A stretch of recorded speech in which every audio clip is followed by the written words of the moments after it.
everyone. When we were preparing for our speech today, I guess we had a couple of options about what we might talk about, and one of those being the implementation, but I figured by this stage of the conference you've probably heard a lot of implementation stories, so we'll cover that a little bit. We'll probably gloss over the top, and I'm happy to take questions, more detailed questions at the end. But I think the real story for Playford is more around this issue of the transition of the organisation from what is traditionally in local government, probably level 4 organisations, to what we believe in at Playford is now more around the level 5 organisation. I want to talk about that journey and I want to talk about why I think that's probably occurred. Just a quick on where we are, where we're from. So City of Playford is in Adelaide, which is the capital city of South Australia, just to the northwest of Melbourne and sort of west of Sydney, for those of you who know those two capital cities a little bit more. That's where Playford's located, in proximity to the central business district of Adelaide. Just to the north, in terms of population, 80,000 people at current present time, and the land area, 133 square miles or 345 square kilometres. So far a rather large council in terms of our context and in terms of area. I'm going to just go through, I've got a few pictures about Playford. I really wanted to show what actually happens in Playford. I think pictures are probably the best way of doing that. What's behind me is a youth centre that we have called the Northern Sound System. One of the issues that we really struggle with in our environment is that we have a lot of our youth leaving school very early, not completing school, not completing their education. The Northern Sound System has become a really good outlet or a focus point for youth in the area, and is widely known in both our local area but also across our state as being a centre for excellence, if you like, for encouraging the artistic side of what young people can do if they're not more academically inclined. If you can just see, and it's a bit hazy on that screen, up in the top right hand corner is a picture that was taken recently. We had, for those of you from the Commonwealth, we had the Royals come out. We had Kate and Will come and visit us. They were very keen in terms of visiting the city to see the things that were related to youth, so they were very, very impressed with the Northern Sound System, and some of our local youth actually performed for them in that venue, and they found that to be very stimulating. We also run an aquadome, a fairly large swimming precinct. That's fairly common in a lot of local government areas. The building on the bottom of this slide is a building which is currently under construction. There's only 3 in Australia that have a setup like this. We're actually looking at new business models for how we integrate different service providers to actually look at generating jobs in a local area, which is a particular challenge for us in our part of Adelaide. So that building is currently under construction. As I said, it's one of only 3 in Australia of that nature. This slide's really to show some of the more service delivery orientated things that we do. On your left-hand side is a picture of some wetlands. We have a very large aquifer storage and recovery system. I'm not sure how many of you are familiar with that kind of technology. We're in the driest state and the driest continent in the world, so we have very big water issues in terms of making sure we have enough water available. We use aquifers, so we capture the water, we inject it down into the ground for storage, and we pull it back out when we need it, particularly during the hot periods, and we have a reticulation system that carries that water around the city. So that's what those pictures are about. On the other side of the slide is a picture of some of our infrastructure, which is another one of our challenges, is that a lot of our infrastructure is now 50 or 60 years old and is coming towards the end of its life. So we've got a real issue occurring at the moment with how do we deal with that. Given also in the context of, we also have a lot of growth occurring in some newer areas who've got brand new infrastructure. So we have a community issue developing where we've got the long-term ratepayers of the city who have now got infrastructure which is falling apart. And then we've got the brand new residents of the city who have got brand new shiny infrastructure, and there's starting to be a bit of a tension that's forming around those two things. The last slide I want to show, just by way of some background, is also the work we do around our community and healthy eating. We have a lot of issues in our community with people not being making good choices around what sort of foods they eat. And particularly we focus on making sure that children are getting good meals before they go off to school each day. So we run a couple of shops that are actually targeted at nutritious eating. We run some courses out there for parents who can come along and work out how to buy a cost-effective, nutritious meal and actually create that so that they can send their families off with a good meal. So I haven't got any more slides today. That was it. I really want to just talk to you more about what we're doing. Adam's role this morning is really just to give his external perspective on what's been happening at Playford, whereas I'll give the internal perspective. So Adam's going to jump in from time to time.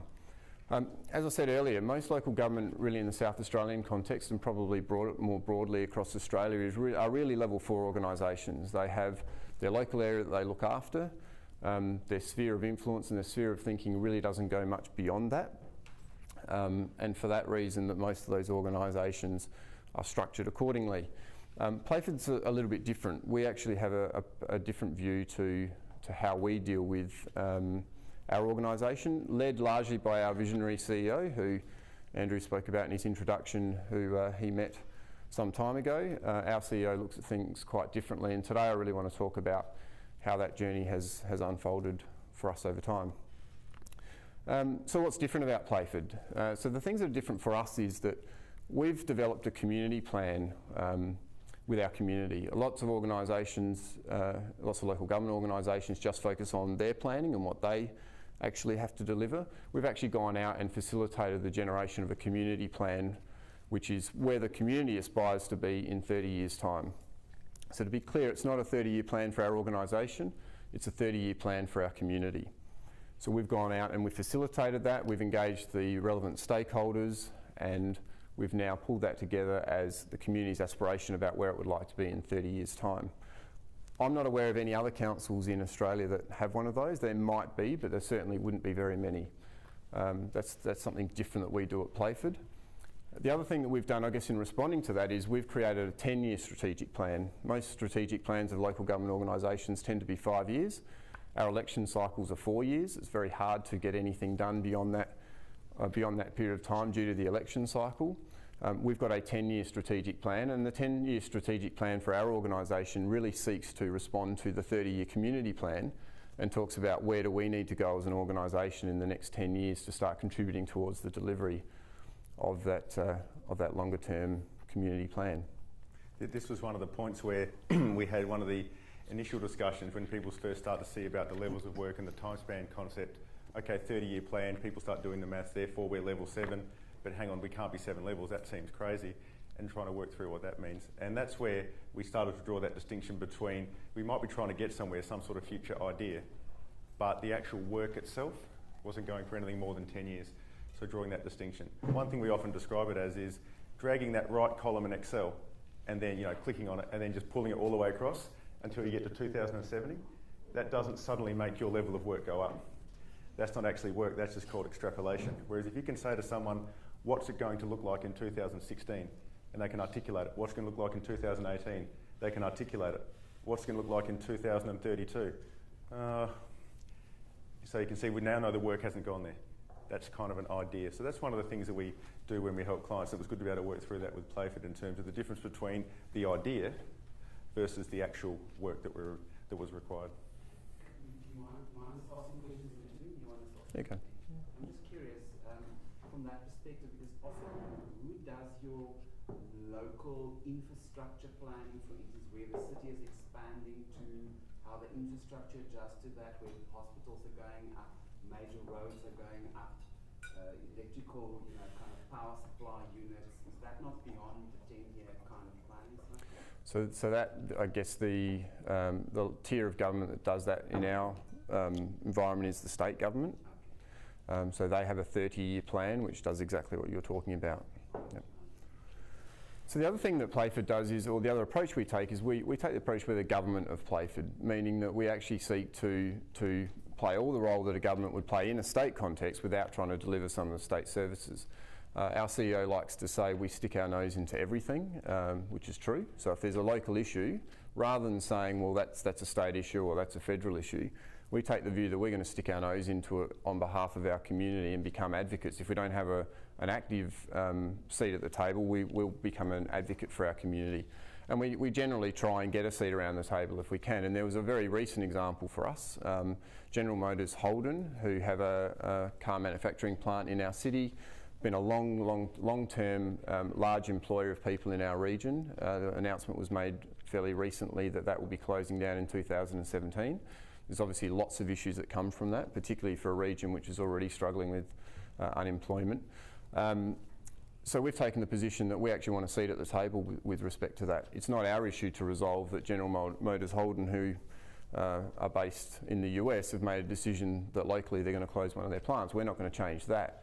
But what we can do is talk to the various tiers of government about what should be done to make sure that the transition from the past to the future is well managed. And interestingly, the preliminary discussions around that seem to indicate that our perspective as a local authority is more visionary than what the state and federal perspective is. All they're worried about is putting the people who will be displaced into new jobs, which is definitely a portion of it, but we're saying, hang on, what happens after that? What's the next industry? What are we doing to build more job security in the longer term? So that's an example about where we stick our nose into everything.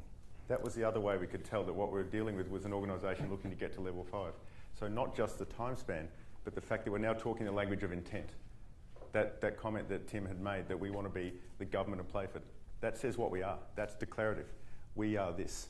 So that says that we're actually working now with a 5-level organisation. So not only did we have a time span, if you look at the nature of the work, the nature of the decision that Tim had made there, the SAM's boss was, this is what we are going to be.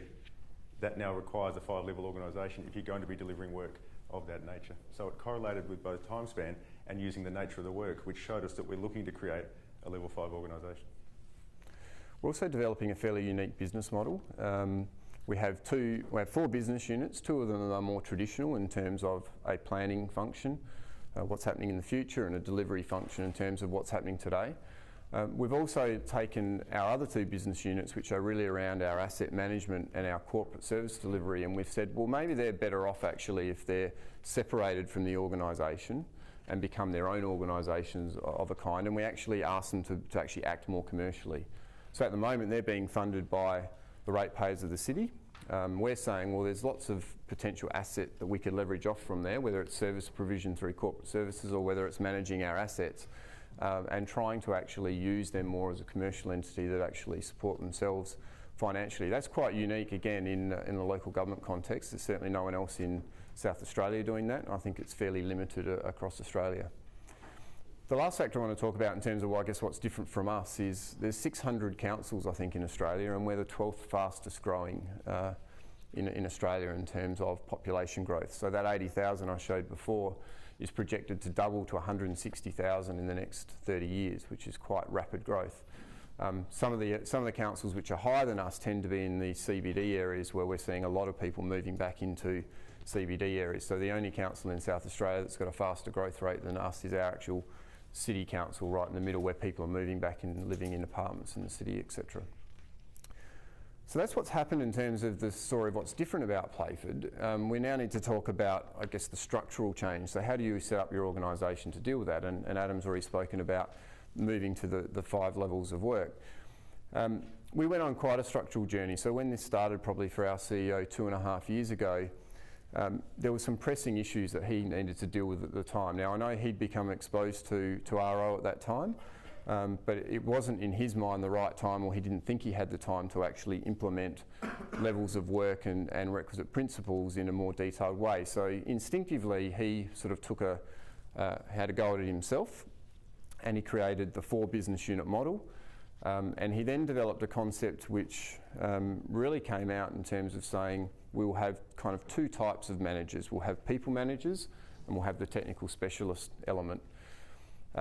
It's fair to say that didn't work out well, but we understand why, and I might get Adam to talk a little bit about it in a moment. the people managers tended to do well around the people management things, the leadership type skills, but they didn't have the knowledge, skills and experience to add value to the level below them when it came to the technical elements.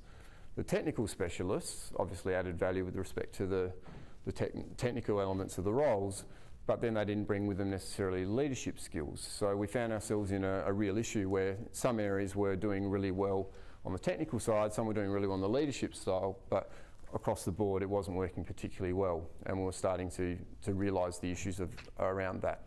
It was around about this time that we had our first conversations with Andrew more seriously and Adam around how do we actually sort our structure out. You want to talk about the situation of having the idea of people managers and specialists. I get quite frustrated when I hear or I see any requisite consultant see a situation which doesn't make sense to us, and you sort of do almost the arrogant laugh, oh, you know, what were they thinking when they're doing that? Because if you can't see all the colours in the spectrum, you can't see all the colours. If you've never seen requisite stuff or that sort of thing, you don't know that what you're doing is not necessarily going to work. Like, we might know this stuff, so we can see some of the natural flows that are going to come from such a structure. But that's good luck to us. There's lots of stuff we're dumb at. Don't ask me to improve a process in your business, for example. Like guys like Ben and Ben would see a process rolling out like that and they think it's absolutely insane. I'd probably think it's good. So I make sure that when we see issues or situations that are not requisite, that we don't act in any sort of arrogant way. The situation, as you can probably predict, is the people managers who were good at managing people, if they didn't have the technical knowledge, couldn't add value from that point of view, to ask those smart questions. The technical managers, the mistaken assumption that was sitting underneath was that leadership's some sort of I must be great with people type skill, as opposed to leadership's the act of being clear on where we need to go, assigning clear work. In other words, something that a technical person can do if they're willing to learn it. That was the underlying assumption that was incorrectly made by Tim at the time. But Tim, as himself as a person, is extremely warm. He's extremely connecting with his people. He has the ability to get people on board. And I think what he needs to be given amazing credit for is, despite this structure, which caused some pain, people kept working for the organisation. People never lost their faith in Playford. So to actually have a CEO who can keep people on board like that just shows you the importance of the human element. If we don't have a requisite structure, the world doesn't end, but it does require a huge amount of emotional intelligence and ability to connect with your people to just keep them on board. I mean, if you've got guys like Sam leaving the place, then you've got a real problem. But the point is, guys like Sam and other talent in the business stayed because they had enough faith in Tim that he would eventually come to somewhere that would work. So during that process of the people manager experiment, as I call it, we ended up taking a level of management out of the organisation. We then sat down with the working journey and looked at, well, how do we make this requisite? And guess what? We brought a level of management back into the organisation. Not at the same level though. I think the level we took out, or at least in terms of how we had it structured, was probably a higher level of management. When we put it back in, we really put it back in at the front line to really turn on those frontline service delivery areas. And ultimately creating for us a very requisite 5-level structure. You had to deal with some tricky stuff in terms of the names of those people as well. We did. Because we took the layer out initially, we went and reported to effectively what is our board, our elected member group, that, hey, good news, we've taken out a layer of management so you don't have to worry about all those management costs. That was a difficult conversation when we then brought it back in. So to get around that a little bit, we actually have called that frontline management a frontline coordination role, but they've got management accountabilities. So they are genuine managers, but they don't walk around with a title saying management, and that's the reason why. So I guess that's just an example where sometimes you need to be flexible in terms of your implementation to deal with your local circumstance. That was very much one of those scenarios for us. The other thing I want to talk about before I move away from structure is, now that we've got our structure in place, we're really trying to turn it on and get the best out of it in terms of looking at capability. So we've very recently, with our friends at Working Journey, looked at the capability of our level 3s in the organisation. We've done some work around getting some in-house capacity to do some assessment at some of the lower levels of the organisation. And when we get back from this trip, we're going to be moving into what will be our first people day, where we actually take the capability of the organisation, and as an executive group we look at it and start to have the conversations about what should we be doing to retain the capability in the organisation and manoeuvre it to where we get most value. And that's really turning the structure on. It's one thing to have it in place, it's another thing to actually work with it to make sure it gives you its best. And there's a challenge there. it's one thing we find in common with our clients that sit in about the 200 up to 1500 sort of size. It's that real understanding of what general management work is and what that work at the senior manager or at level 3 is. In Australia, there's often the case where you've got the general managers working hard to try to make processes work better, and they're going home pretty tired from a day's work thinking, I'm tired, therefore I earn my money because I'm a general manager, and that's what they know. And until you've actually had the opportunity to have good people working for you, in terms of good meaning capable at their role, not good humans, as in capable of doing their role, you don't get that experience. Remember Ron was talking about how the big moment he had, he was in a session last night where he put people who had the right level of capability, and he suddenly realised he could ask them to do stuff and they would actually do it. He didn't have to go and do it. And I think a lot of Australian general managers, and it might be the case internationally, if you've never had that experience of having people who are fully competent at that level 3 thinking, you're in there fixing stuff yourself instead of doing that work. And rather than thinking, how do I get this better? You change your thinking to, what do we need to be better at? And that's a big jump. And I think the challenge that's sitting there for Tim and then with Sam and the other people on the executive team is, what does the nature of that general management work look like? Now Sam can see it and you want it. So he's put in a massive effort to make sure that he has the capability under him so he can do that work. But it's going to take a little bit more time for the others to really see, this is what work at my level truly looks like. So I want to talk a little bit about my journey in terms of coming to RO, or firstly to Playford and then to RO. So I used to work in another local government organisation in our state. It was a lot smaller. I'd really outgrown my role. I was looking for what was next, and Playford had always been in my mind. I knew Tim through local government being fairly small in South Australia. I knew that he was a different kind of character, and I was really attracted to that, and I actually worked pretty hard to get into the organisation over a 12-month period and finally was able to secure a role there. At the time I didn't really know what drove that so passionately, but I understand now that there was the opportunity for me to actually use my capability in a role which is going to test me more, a true general management type of role, which is where the challenge is for us as an organisation in local government terms is you can go to general manager roles in other local councils which really are probably more level 3 roles, but they call them general management roles, whereas in Playford it really is a genuine level 4 role which requires genuine level 4 work, as Adam just said. So that was my journey to get into Playford. In terms of RO, we had the first workshops, and if any of you who were here last night would have heard me comment around our initial experience, which was RO was too restrictive for our free-thinking CEO. There's no way he was going to go for this. And Andrew ran the first workshop, and we were just talking about this sort of 15 minutes ago. And it's the first time we've spoken about it, Andrew, since that time. We walked away saying, hey, we really like that stuff. There's no way Tim's going to go for it. And Andrew only told me just before, he walked away thinking, hey, there's no way Tim's going to go for that.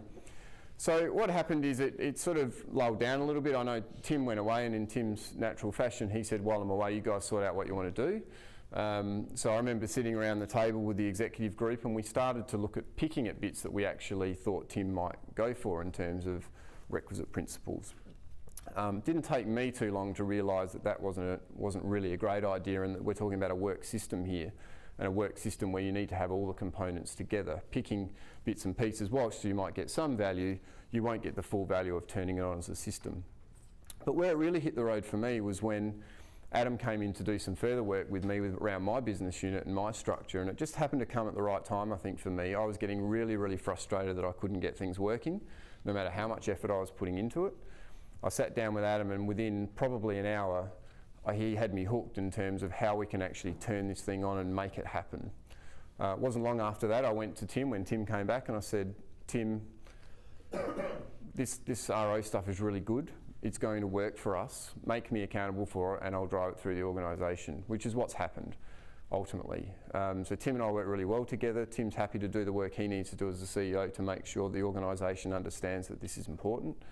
And he's happy to let me implement it in the way that I think is most suitable, and that working relationship's working quite well. Sam's quite easy to work with from the point of view of he has a really logical mind. He doesn't bring ego to be ready to say, yeah, I've heard about this stuff before and here's my idea, or here's my personality testing that I've done and I think it's the same as yours, or something like that. So Sam's open to learning, and he gets it really quickly. And he did have that desire to, I've got to fix this stuff up because I'm going to go insane. Because he was, at the time, being forced into working through level 2 and 3, while having the capability to work at 4. So you were hurting, I guess, simple way to put it. So Sam was in all the conditions were in place that he was open.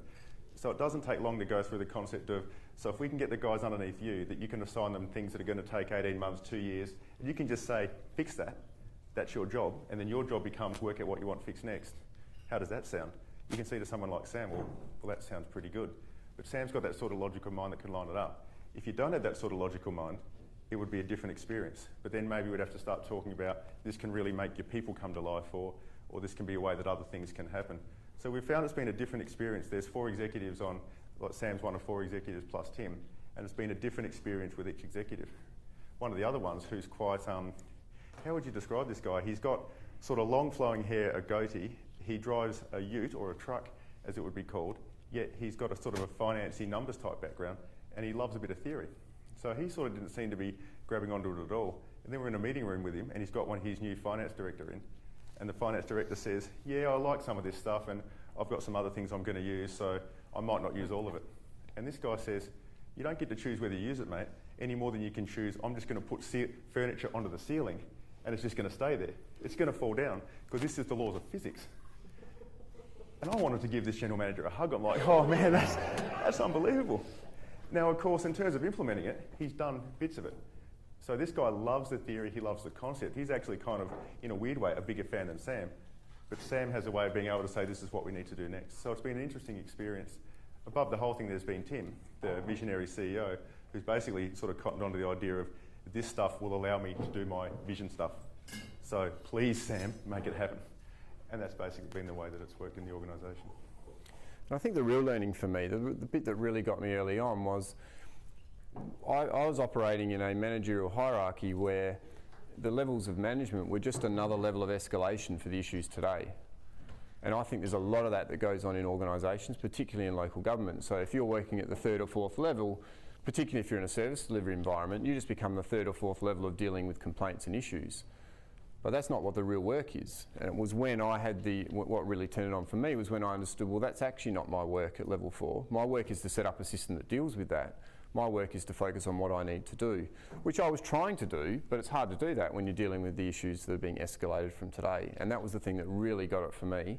And I think that's probably lacking in a lot of organisations.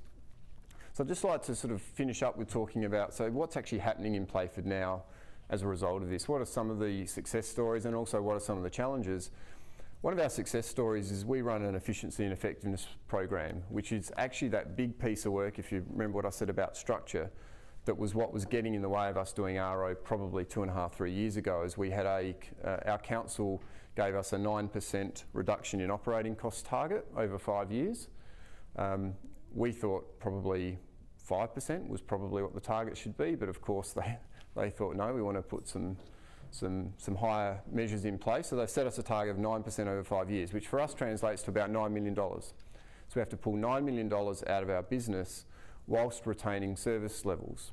So it's not, you can't cut services to take the money out, that would be easy.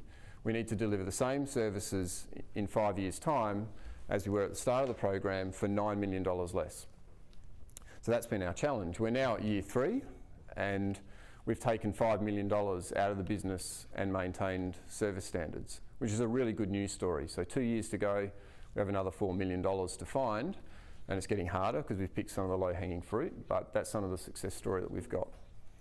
Another interesting thing for us is our CEO before RO was really interested in, and still is, in organisational democracy. And he's been involved, or had the organisation involved, in a survey which is done by World Blue. You can Google it and have a look at it. So World Blue is an assessment of organisational democracy. There's a whole lot of questions that are asked of staff, whether it's a democratic organisation. And we believe we're the only local government in the world that has participated in this survey. And in terms of their assessment of whether you're a democratic organisation or not, we were pretty close. We were just under the bar that was set, which is quite important to our CEO. He's very interested in us achieving that goal. One of the other things that I guess we've implemented is RO itself as a system. It's in local government terms, it's fairly unique. I'm not aware of any other local government, certainly not in South Australia. I'm not sure about Australia. I don't think there would be many local government in Australia that are using RO. So there's some of the good things which have been happening out of having this sort of organisation set up and the capability working. Some of our challenges, and again I spoke a little bit about this in a session last night, is around how we interrelate with what is effectively our board, which is an elected group of representatives. So we have 16 elected members, 15 elected members and 1 mayor, and they're elected by the community for a 4-year term to serve the community. So they become our board. So they're the ones that actually sign off on the strategic plan. They're the ones that allocate the resources to the organisation. My assessment is that the capability of amongst those 16 individuals probably ranges in level of work capability from say level 1 to maybe low level 3. That would be my guess. Now remember, you've got a CEO who's definitely working at level 5. There's that whole issue around what kind of value add is that board providing, or what kind of support is that board providing to the CEO. That creates a lot of frustration. Our CEO's out there trying to drive where the government of Playford, where are we going in 10 years' time to deliver on the 30-year community plan. They're focused on what's happening next week because I need to deal with those low-level issues. That's a real challenge for us, and one that there's a conversation started about it last night, and I'm sure it will go for some time. I know Andrew and Verena have been doing a lot of thinking and there's lots of conversations going on about what does that mean, how can we actually make these situations better. There's no easy solution to that one, but that's a real challenge for us organisationally. And there's an interesting way to view it. You saw Ron this morning, he was talking about your basic systems theory where you have your ins, throughputs and outs feedback loop, but he mentioned the importance of the environment. And when you've got elected members who they're not necessarily in that classic adding value sense like a board, you could actually view them as part of the external environment. In other words, they're going to come up with some weird stuff that they're going to ask the organisation to do. When you're trying, I remember being on a committee of my local sporting club, and I wanted to come in to talk about how we're going to attract more juniors, which attracts parents, which attracts revenue, which keeps us alive. And I came to the committee meeting all fired up to think we're going to discuss this. And I remember the president of the club said, "That's nice, Adam. Now, are we going to put the lost property box in the bar or in the committee room?" And I went, oh. And that was me in a little local club. Imagine what Sam has to do dealing with that sort of stuff for a living every Tuesday night. So one way to actually be able to handle that is you can treat it as an external force, and the more resilient you can make your organisation, the better you're able to handle the weirdness when it comes at you. Probably not the strategy you put in front of the elected members. This is how we're going to handle your weirdness. But it can actually be an effective way to be able to get that done. Democracy has a downside. Yeah, and I think the organisational democracy point's a really interesting one, because that can make like the tension in a requisite practitioner, oh my God, what's going on? But our prediction is this: as the organisation implements more and more of the requisite principles, the org democracy score will just go higher and higher. Because what's org democracy about in the concept of it? You have a say in your future, you're involved, you're connected, and all that sort of stuff. And as we know, requisite sets up a situation of not managers say, do not talk to me, I assign you tasks. Requisite's about receiving best advice and then making decisions, and people knowing that what the decisions are theirs to make and which ones they just offer the advice on. And so we think that the org democracy score will go higher and higher because it's designed around the same ultimate objectives, which is engaged employees feeling like they actually have control over their work. So I really want to finish up now, and I really want to finish on this note, and that is that the City of Playford could easily be a level 4 organisation, and that would be very normal in our context. We could easily just do those basic things that the community asks of us. But because we've got a CEO with the capability that he has, what he's done over time is grow his role to suit his level of capability, and look at the benefit that the community gets out of it. If you go back to those slides, many of those slides wouldn't exist if we were just running a basic level 4 organisation. So attracting capability, freeing it up and letting it be what it is can bring about great community outcomes, and I think that's really the story of Playford. So thanks a lot. Happy to take some of your questions if you've got them. A couple of questions. One is, I was curious about this program here, your nutrition program. Does the city subsidize it? We do, yeah. But there's also some funding that comes from state and federal spheres as well, yeah. So my question is this: if you were a consultant and you were working with a level 4 governmental type of organization, would you encourage them to develop a longer term plan like a 30-year plan. I worked with the community once and we developed a 45-year plan, but this was before I knew about levels of capability. But would you do that? So that's my question. I think the answer to that is it depends. It depends on what that organisation is facing, and I tried to paint the picture a little bit about the challenges that we face in terms of the growth of our city, the socio-economic conditions of our city. Those sorts of things really force, I think, us into a position where we need to be thinking that way. There are plenty of other councils in our environment that don't have those sorts of challenges. They're very steady in terms of growth. They don't have some of the more social issues to deal with. And I'm not sure that for them it's necessary for them to try and grow that perspective. So I think it depends on the environment in which you work, and we just happen to have lots of things coming together which mean it becomes opportunity for us, and if we don't take it, it could be detrimental in the longer term. How does the CEO deal with a larger public sector that is then not represented? What kind of frustrations does he experience in that? Lots. The usual frustrations that you experience with everybody. One of the challenges that he has is he's trying to be the government of Playford. They're not necessarily being the government of South Australia. And that's really difficult. And sometimes when he says, hey, I want a seat at the table around the General Motors Holden issue, they look at him to say, well, why? It's not your issue. And they're right, it's not his direct issue, but he does have a potential to play a role, and that's really frustrating, particularly when some of the work we're doing seems to be a bit more visionary and than what the work they're doing. I think it's a good context. He's been the head of Playford for 25? 17. 17 years. And gone through a number of iterations of different mayors. But I think has the now sort of political awareness into how to manage those kind of relationships. The current mayor is how old? How old is Steve? Current mayor's 30 years old. So he's 30 years old. So if you think of the growth curve, the chance of being 30 years old and working through level 6 right now is pretty close to 0.